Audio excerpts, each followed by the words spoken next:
Good morning. 2 minutes late, but we're on. Good morning and welcome to today's webinar, the 2015 Atlantic Hurricane Season Outlook. I'm Ed Goldberg with the Association of Contingency Planners. The ACP webinar series is sponsored by Continuity Housing. Continuity Housing provides housing for your critical personnel when you need it most. Has the active hurricane cycle that began in 1995 come to an end? And if so, what does this mean for 2015 and beyond? With the 10th anniversary of Hurricane Katrina just a few months away, many are beginning to wonder about the relative lull in storm activity over the last several years and, most importantly, if that trend is expected to continue. Among the many updated topics covered today will be whether the recent active cycle in the Atlantic, which started in 1995, is coming to an end. Recent changes in the tropics may indicate that a cool phase is beginning, and yet we had Tropical Storm Anna make landfall on Sunday morning, 3 weeks before the official start of the hurricane season, which is why we're very fond of saying that it's not the season you prepare for, it's the storm. Our presenter today is Chris Hebert, lead hurricane forecaster for Storm Geo, formerly known as Impact Weather, and manager of the Tropics Watch team. With a BS in meteorology from Texas A&M University in 1980 and 35 years of forecasting experience, Chris's duties include leading the hurricane team year-round, and the team forecasts tropical cyclones in all basins of the world, not just the Atlantic. Besides covering southern hemisphere tropical cyclones during the winter months, Chris heads the marine fog team, producing forecasts of marine fog and port and channel closures all along the Gulf Coast. And in addition, Chris assists the Storm Watch team in forecasting major winter storms. One of Chris's main duties during the spring is traveling the country to speak about hurricanes at conventions, seminars, and corporate meetings. Topics typically include hurricane preparedness, hurricane forecasting, Storm Geo's hurricane timeline tools, and outlooks for the upcoming hurricane season. We're thrilled to have Chris with us today. Thank you very much for presenting today, Chris, and welcome. Well, thank you. I want to start out, before we go into what we're expecting over the coming hurricane season, to take a quick look back at last season, which was generally quiet, except if you were on the island of Bermuda, which got hit by 2 hurricanes within the span of just a 7-day period last October. So not very quiet out there in the open Atlantic, but in the island of Bermuda, but generally quiet throughout the Caribbean Sea and quiet in the Gulf of Mexico last year. It's been a long time since the last Category 3 or 4 or 5 hurricanes struck the United States coastline. As we move into June of this year, 3,507 days, almost 10 years. If we look back in time at from 1851 to present, we can see that this is by far the longest span we've gone without a Category 3 or greater hurricane striking the United States coastline. There were a couple of dates back in the early 1860s, it looks like, in the early 1900s, when there were about a 4 or 5 day period without a 4 or 5 year period without a major hurricane landfall. But we've gone quite a bit farther than that this past 9 years.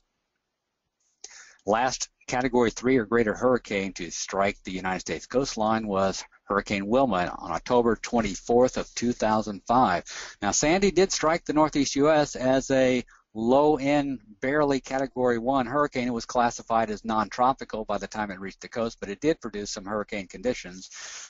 Even though it produced a lot of damage, it wasn't a Category 3 or greater hurricane. So it's been a long time since we've had a major Category 3 or 4 or 5 hurricane striking the United States coastline. Well, as we look forward to the 2015 hurricane season, we've heard talk about El Niño developing out there. We thought we'd have an El Niño developing last season, and it took a while to get going, but it looks like it's finally developing out there in the Pacific Ocean.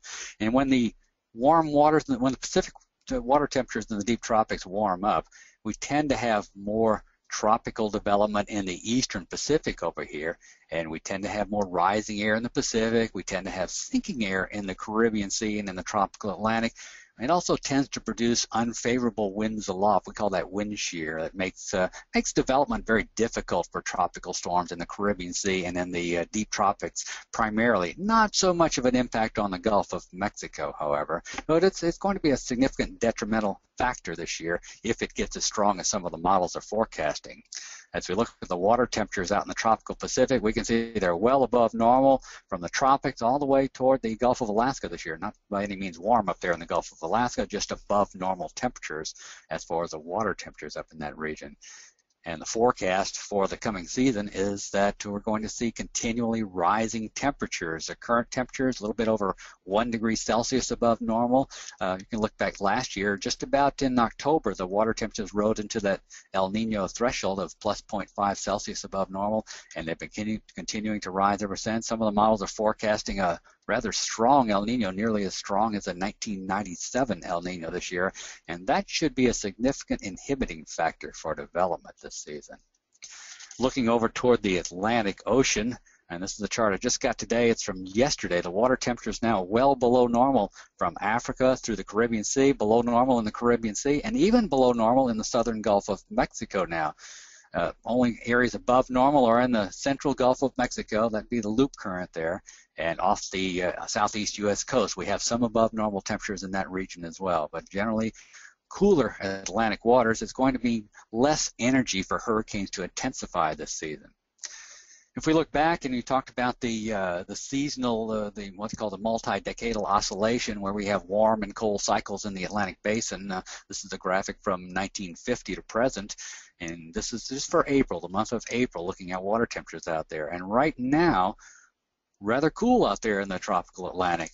Almost as cool as any period between now and 1950, even during the one of the last warm cycles that, well, it started actually in 1926, and I'll show you a graphic that shows that right here. In 1926, we had the last warm cycle starting. It went through 1969. Now, if we look at the temperatures in the Atlantic Basin annually versus April, we can see that right now we're at about minus 0.5 degrees Celsius, cooler than normal. But if you look back in some of the previous warm cycles, well, 1926 to 1969, there were two periods in there where the water cooled down, got down below what it is now, and then eventually warmed back up. And there were still 15 more years of above normal activity in the Atlantic Basin. And even back in the 1800s here, we had a period when it was cooler than it is now. But just because the water temperatures now in the main development region are below normal doesn't mean it's going to stay like that for years to come. I think that this is probably a temporary dip like we've seen in previous warm cycles, and I think we're going to see rising temperatures over the next few years, but not this season. I think they're going to remain cool. We're not out of that warm cycle yet, and during a warm cycle, we typically get about 4 major hurricanes per season. Cool cycle, we only get about 1 or 2 major hurricanes. And that's a big influence as far as the intensity of the storms out there in the tropics. I don't think we're quite out of the warm cycle yet, but certainly for this season, it's going to be cool out there, and we're going to see less intense hurricanes. The European model's done a very good job in recent years in predicting the pressures and the rainfall out in the deep tropics and the development. Last year it predicted that activity would be about 70% of normal, and it was right about 70% of normal last year. This year, for August through October, the European model is predicting higher pressure in the deep tropics, all the way from Africa through the Gulf of Mexico. And along with that higher pressure comes sinking air. We tend to have less rainfall in this region, and that means that disturbances in the deep tropics are probably going to be struggling again as they were last season in the deep tropics. We didn't have any activity at all in the Caribbean Sea last year, and this year I think it's going to be quiet in the deep tropics as it was last year.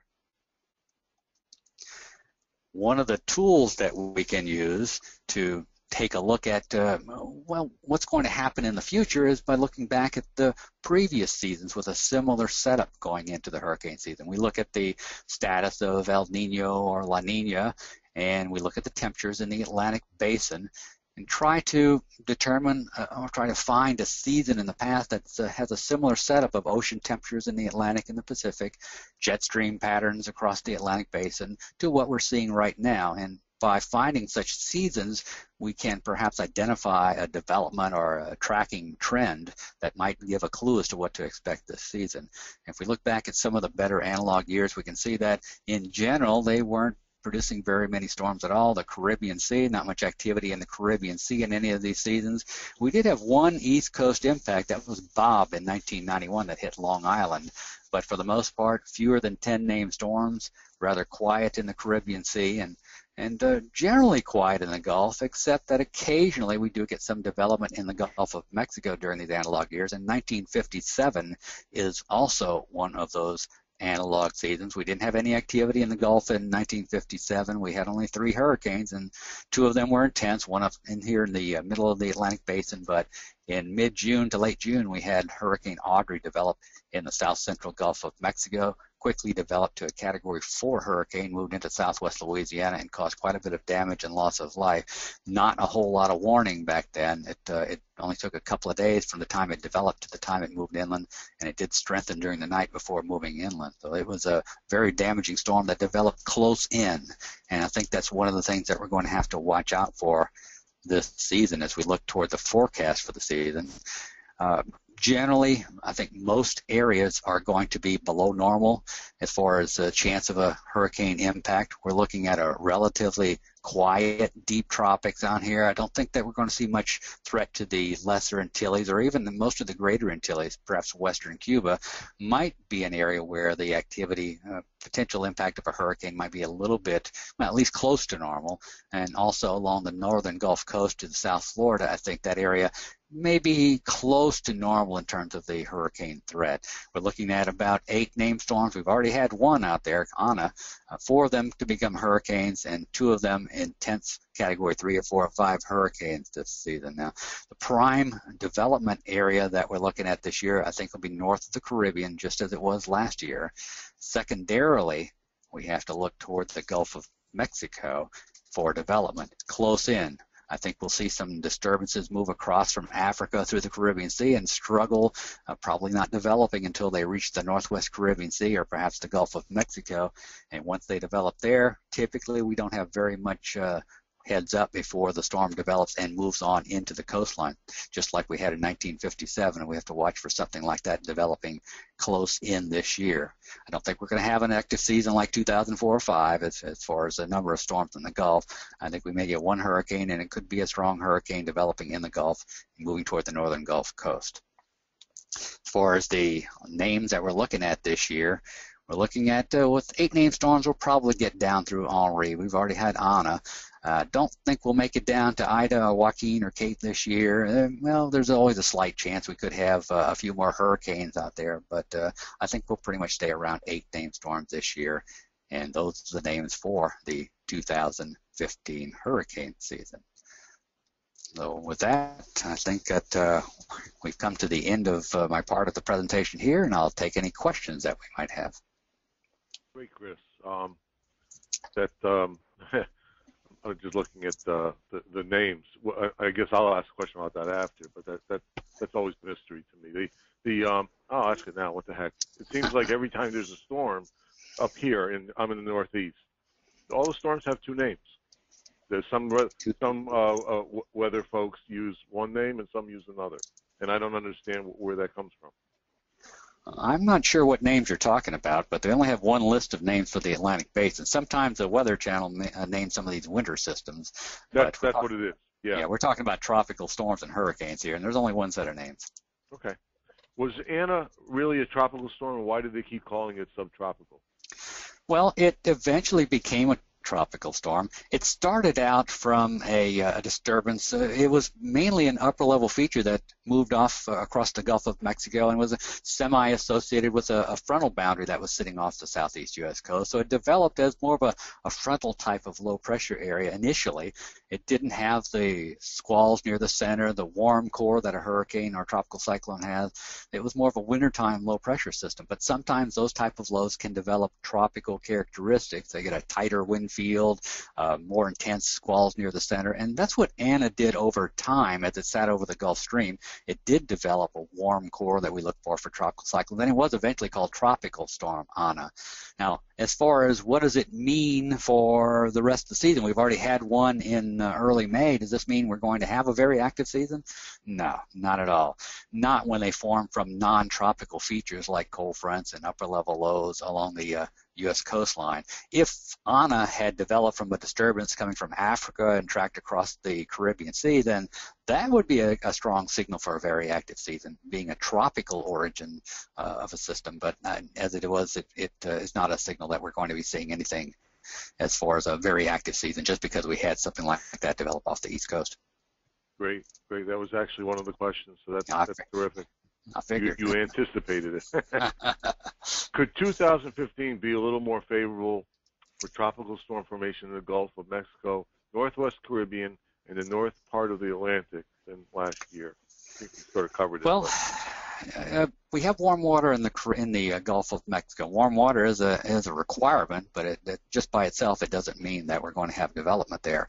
I was talking to Dr. Phil Klotzbach over at a conference a few weeks ago about the Gulf of Mexico during El Niño seasons like we're seeing now, and many of those analog seasons were El Nino year. 1965 was an El Nino year. We had Betsy, a Category 4, move into southeast Louisiana that year. Andrew, 1992, hit South Florida, then Louisiana. That was an El Nino year. Alicia, upper Texas coast, 1983, an El Nino year. What we found is that although El Nino tends to suppress activity in the deep tropics, and we don't tend to see much East U.S. coast hit, many East U.S. coast hits during an El Nino, the Gulf of Mexico doesn't respond well at all. It's just about as good a chance as ever of having a storm in the Gulf of Mexico, particularly when they don't develop all the way from Africa to the northwestern Caribbean Sea. Then you're almost assured of getting something developing in the Gulf of Mexico during an El Nino year. So we have to watch out for that this year. Yeah, I remember some years where the waves coming off of Africa were like a pitching machine. It just was nonstop. 95. Yeah. Well, hopefully we stay away from those. Will there be more dry air this year? Last year we had dry air in multiple levels. We started out the season with that what we call a Saharan air layer, and this happens when the Bermuda high that sits out there in the tropical Atlantic gets stronger, and it tends to blow stronger across the Saharan desert. We get the easterly winds there, and the trade winds increase and pull a lot of that dust from the Sahara across the tropics all the way to sometimes the southern U.S., and that's in the lower few thousand feet of the atmosphere. We had a lot of that last year, even through August, a very intense outbreak of Saharan air, and that's certainly not favorable for tropical cyclones to develop in. But in addition, we had the stronger high pressure in the Atlantic. That Bermuda high was stronger, and we tended to have more sinking air across the deep tropics in the mid and upper levels. So not only was it dry at the surface, but it was dry in the mid and dry in the upper parts of the atmosphere last year. We're seeing signals that it's going to be just as dry this year. I don't know yet about the Saharan air layer, that low-level dryness that we typically see early season. We do have a significant outbreak right now, that Saharan air, and it's possible it may be the same situation out there in 2015 that we saw last year. It was a lot of dry air at all levels. Okay. Does fewer storms in a given season mean that the ones that develop will be stronger? Not necessarily that case. Just because there are less storms doesn't mean all the energy is going to be reserved for a lesser number of storms. When we have fewer storms, we're going to have fewer hurricanes. We're going to have fewer of those Category 3 or greater hurricanes. We call those major hurricanes.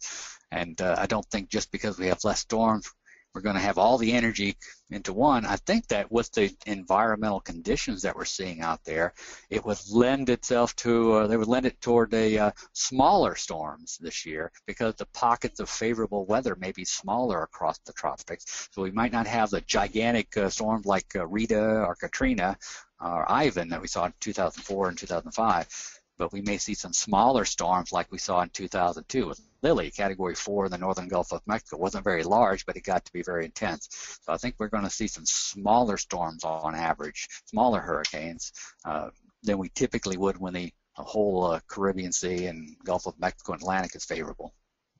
Yep. So a good segue to this question. What's the expected category of close-in hurricanes that form in the Gulf of Mexico? Well, hurricanes can develop very, very quickly. We had Wilma, the last Category 3 or greater hurricane, hit the United States. When it was in the Caribbean Sea, it went from a tropical storm, a low-end tropical storm, to a Category 5 within 24 hours. Wow. Katrina did nearly the same thing in the Gulf of Mexico. It takes very little time for them to intensify once they move over the warm water, particularly that central Gulf where we have the deeper loop current water coming out of the Caribbean Sea. The just because it develops in the Gulf doesn't mean it can't be strong. Audrey is an example, 1957. It was a Category 4 hurricane and within about 24 to 36 hours of spinning up. So they can spin up very quickly. Usually, though, you could say that probably more often than not, they're not the more intense hurricanes. But they certainly, it's nothing to prevent them if they have a favorable environment. Yeah, okay.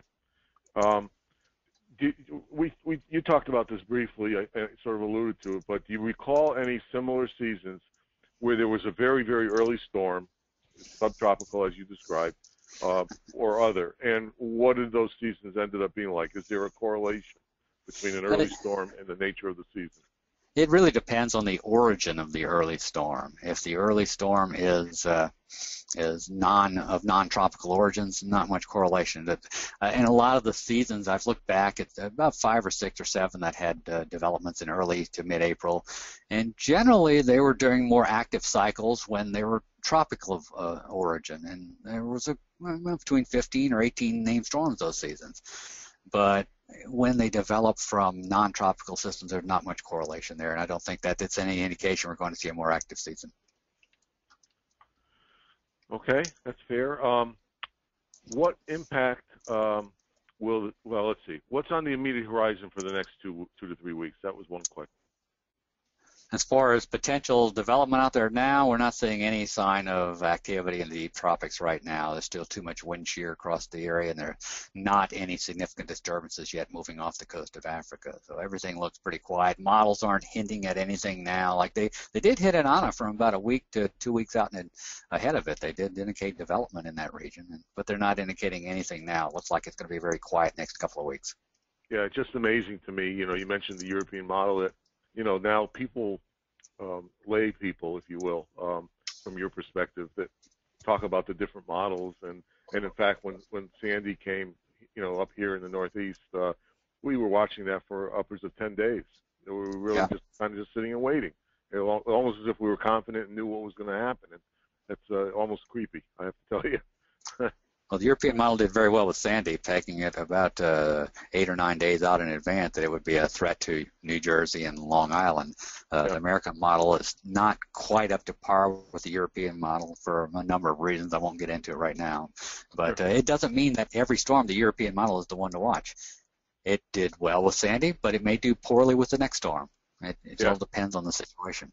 I remember some of the winter storms that didn't do so well. They talked about that at length. Here's the last question. We'll go to wrap up. But what impact will a moderate to strong El Niño have on the California drought?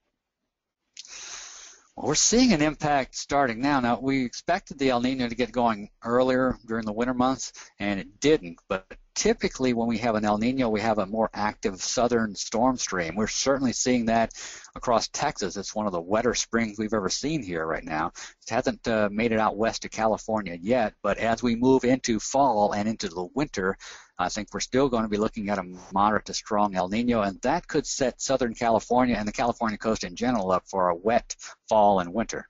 Not quite during the summer yet, though. Okay, very good. If you get a chance, can you move to the last slide? And I'm gonna wrap us up. Chris Hebert from Storm Geo, thank you so much. This is a great presentation. Sure. And I'd like to thank everybody that's tuned in for attending, and ask that you please take 30 seconds when it pops up at the end to complete the survey. Doing so helps us a great deal to be more productive, to have instructive webinars, get topics that fit your needs. Please let us know how we can help your organization by providing housing for your critical personnel when you need it most. For Storm Geo's Chris Hebert and Continuity Housing and the Association of Contingency Planners, I'm Ed Goldberg. Thank you all again, and have a great weekend.